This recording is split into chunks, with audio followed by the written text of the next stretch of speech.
Masusing sinuri ng pamahalang bayan ng Bayambang ang mga panukalang budget ng iba't ibang tanggapan sa isinagawang 2 araw na technical budget hearing bilang bahagi ng paghahanda sa pagpapatupad ng mga prioridad ng programa at proyekto na nakatakda para sa susunod na taon.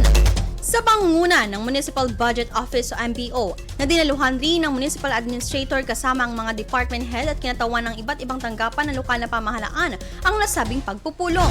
Isa-isang inilahad ng mga tanggapan ang kanilang mga panukalang budget kabilang mga programa, proyekto at inisyatibang nakapaloob sa Annual Investment Program o AIP ng munisipyo. Sa pamamagitan ng technical budget hearing, layo ng lokal na pamahalaan na matiyak na ang bawat pondong ilalaan ay nakabatay sa aktwal na pangangailangan ng mamamayan at naaayon sa mga prioridad ng pamahalaan. Inaasahan ding magsisilbing gabay ang masusing pagsusuri upang higit pang mapalakas ang paghahatid ng epesyente, tapat at dekalidad na serbisyong pampubliko para sa patuloy na pag-unlad ng Bayambang. IFM News. IFM News. IFM News.